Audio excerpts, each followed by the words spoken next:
Assalamualaikum warahmatullahi wabarakatuh. Pada video kali ini Bunita akan membahas tentang eksponen yang meliputi apa saja. Di sini fungsi eksponensial, kemudian ada definisi, terus manfaatnya, diantaranya yaitu pertumbuhan dan peluruhan, ada grafiknya, dan selanjutnya yaitu ada contoh soal, pembahasan dan juga latihan soal. Semoga bisa diikuti dengan baik. Salah satu manfaat kita belajar fungsi eksponensial adalah di sini pertumbuhan populasi. Bisa dilihat dari jumlah penduduk sering bertambah secara eksponensial.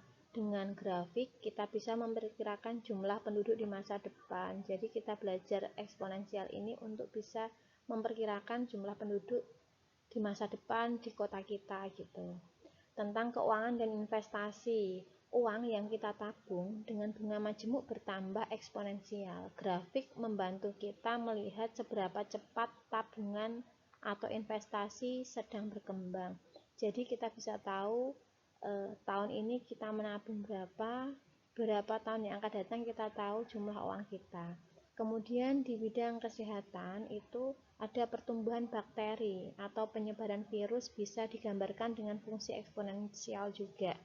Grafiknya membantu memahami penyebaran penyakit.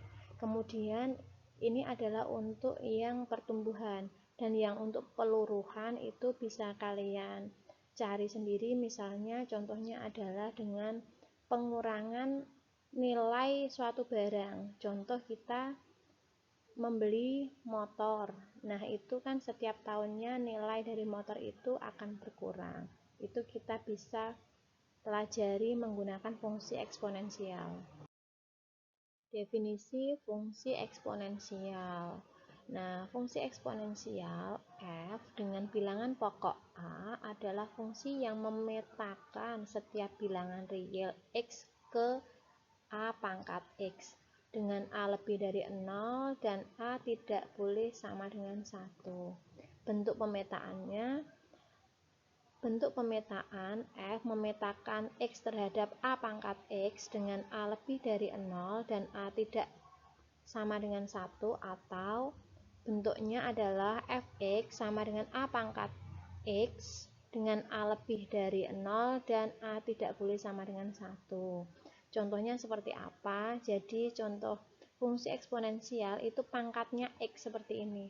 Fx sama dengan 8 pangkat x atau fx sama dengan 2 pangkat x. Intinya x-nya ini adalah pangkat.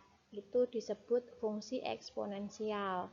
Nah, kalau bentuknya y sama dengan x pangkat 3 atau fx sama dengan x pangkat 2, x pangkat setengah, itu bukan fungsi eksponensial.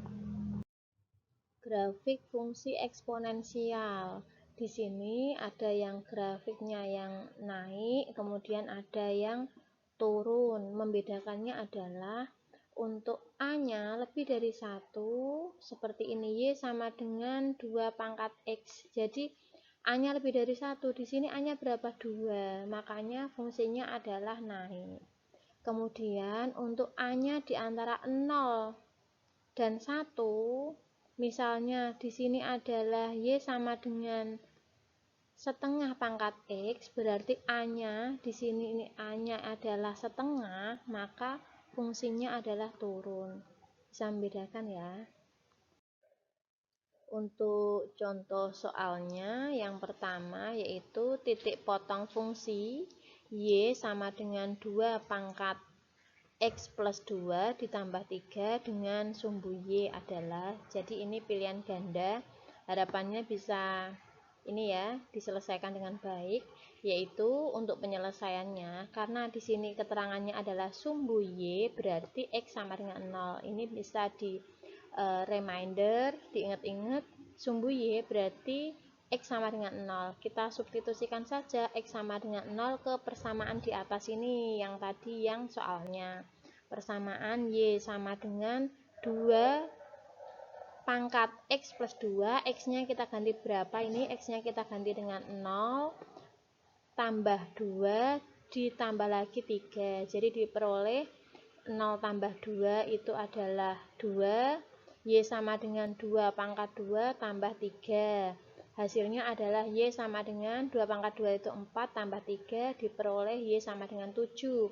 Karena tadi sudah dapat X-nya 0, ini 0, kemudian Y-nya 7, sehingga diperoleh titik potongnya adalah 0,7. Jawabannya ada di D. Contoh soal yang kedua, di sini diberikan grafik, ada grafik, kemudian pertanyaannya adalah persamaan grafik fungsi seperti tampak pada gambar tersebut adalah, jadi diminta menentukan persamaan grafik fungsinya. Ada pilihan ganda. Nah, untuk penyelesaiannya, karena pilihan ganda, kita ambil aja satu dari 3 titik yang dilalui oleh grafik. Misalnya titiknya ini kan ada 2,1, kemudian 3,2 dan 4,4. Kita ambilnya misalnya 4,4. Sehingga kalau titiknya 4,4 berarti X-nya 4, Y-nya juga 4. Apakah nanti kita substitusikan X sama dengan 4 ke 5 persamaan ini, kalau diperoleh Y-nya 4 berarti itu jawabannya.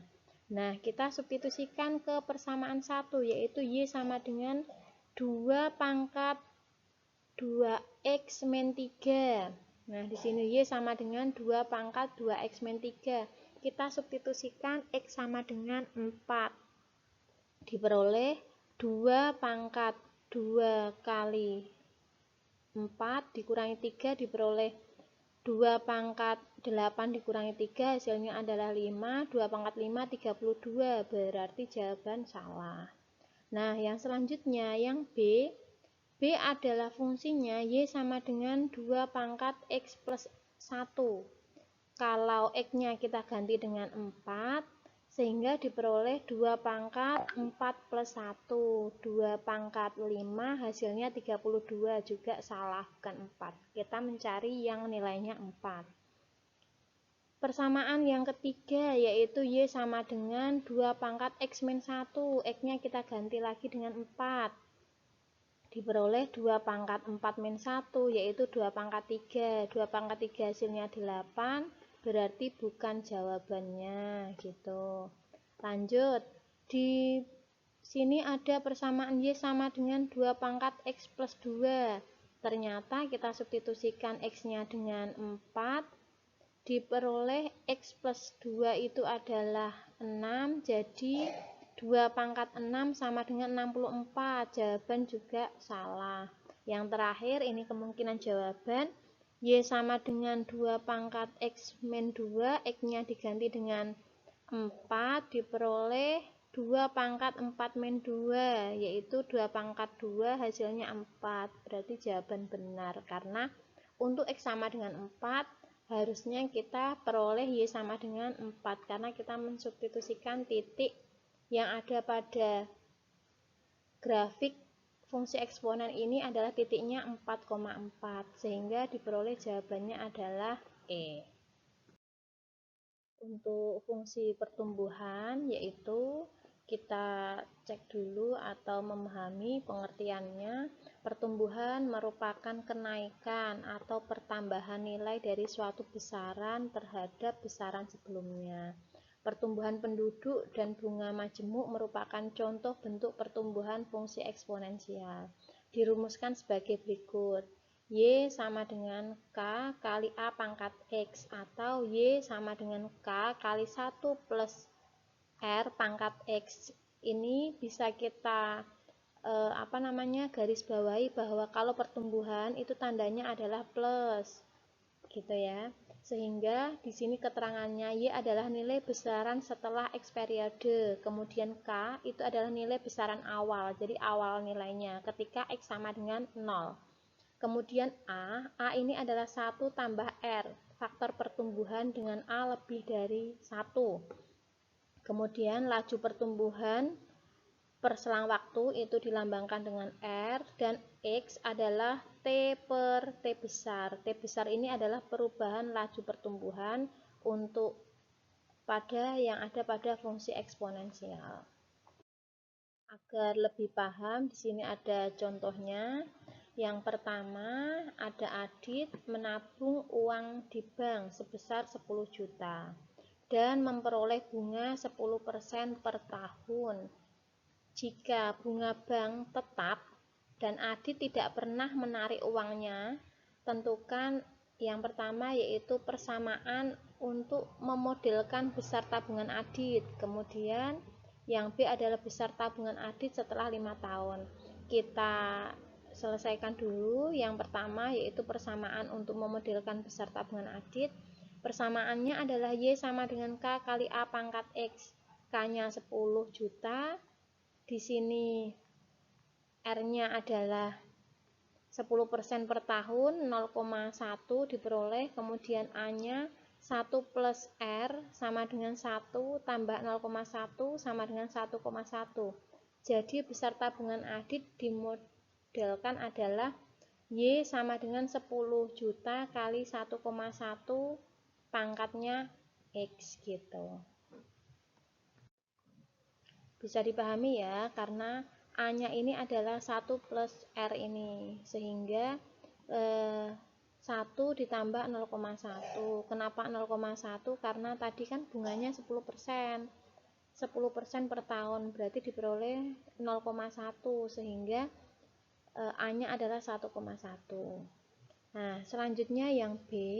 B ini besar tabungan Adit setelah 5 tahun jika memang Adit tidak pernah menarik uangnya. Kita substitusikan aja hasil dari 10 juta kali 0,1 1,1 pangkat X lah. Ini bisa kita substitusikan. X-nya itu 5 ya, ini ya.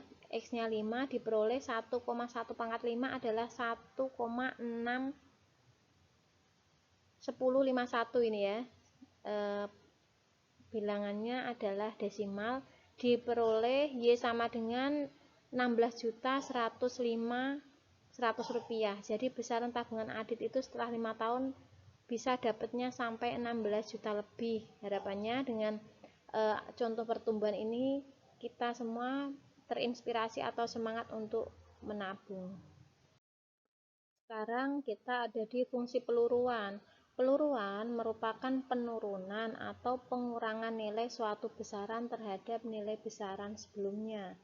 Penurunan nilai jual barang dan peluruan zat radioaktif merupakan contoh bentuk fungsi peluruan eksponen atau penurunan ya gitu ya. Kemudian dirumuskan sebagai berikut. Y sama dengan K kali A pangkat X atau Y sama dengan K kali 1 min R pangkat X. Yang membedakan antara pertumbuhan dan peluruan tuh ini. Jadi dia tadi kan kalau pertumbuhan itu tandanya plus, nah sekarang tandanya min gitu. Contoh peluruan, di sini ada massa Y gram suatu radioaktif mengalami penyusutan dalam T tahun, ditentukan oleh rumus Y sama dengan 10 kali setengah pangkat T per 25. Yang jadi pertanyaan adalah A. Berapakah massa Y mula-mula? Kemudian B. Berapakah massa Y setelah 100 tahun? Yuk kita selesaikan penyelesaiannya untuk yang A. Untuk T sama dengan 0 karena mula-mula ya, makanya T-nya sama dengan 0. Masanya adalah kita tulis rumusnya Y sama dengan K kali A pangkat X. Kemudian kita tulis karena tadi X-nya adalah mula-mula T-nya 0, berarti kita tulis di sini Y sama dengan 10 kali setengah pangkatnya 0. Bilangan setengah kalau dipangkatkan 0 hasilnya adalah 1. Ini diingat ya. Kemudian Y sama dengan 10 kali 1 diperoleh Y sama dengan 10 gram. Jadi massa Y mula-mula adalah 10 gram. Kemudian untuk yang B, pertanyaan B adalah berapakah massa Y setelah 100 tahun? Berarti T-nya kita buat 100. Maka diperoleh massanya adalah Y sama dengan 10 kali setengah pangkat 100 per 25. Karena tadi kan rumusnya T per 25. Ini ya tadi ya rumusnya yang ada di atas. Kemudian diperoleh Y sama dengan 10 kali setengah pangkat 4, karena 100 kita bagi dengan 25 dapatnya 4. Diperoleh Y sama dengan 10 kali 1/16. Kenapa seperti itu? Karena 1 pangkat 4 itu 1 dan 2 pangkat 4 itu 16, sehingga diperoleh 1/16. Hasilnya adalah Y sama dengan 10/16. 10/16 itu berapa? Yaitu 0,625. Jadi massa T 100 adalah 0,625 gram. Yang terakhir ini adalah latihan soal. Penduduk kota Jepara adalah 500 jiwa. Pertumbuhan penduduk diasumsikan oleh rumus P sama dengan 50.000 kali 1,2 pangkat 0,1 T, di mana P adalah jumlah penduduk setelah T tahun. Berapakah jumlah penduduk setelah 25 tahun? Jadi pertanyaannya adalah ini ya, berapakah jumlah penduduk setelah 25 tahun? Kalian menggunakan rumus yang tadi setelah Bunita jelaskan. Nomor 2, sebuah laptop baru dibeli dengan harga 12 juta. Diperkirakan setiap tahunnya nilai laptop tersebut turun 20% dari nilai tahun sebelumnya. Tentukan fungsi eksponen yang menyatakan nilai laptop setelah T tahun, dan hitunglah berapa nilai laptop tersebut setelah 3 tahun. Silakan dikerjakan, semoga bisa mengikuti materi yang tadi Bunita jelaskan sehingga bisa mengerjakan 2 soal ini. Terima kasih sudah menyimak penjelasan Bunita, semoga bermanfaat. Assalamualaikum warahmatullahi wabarakatuh.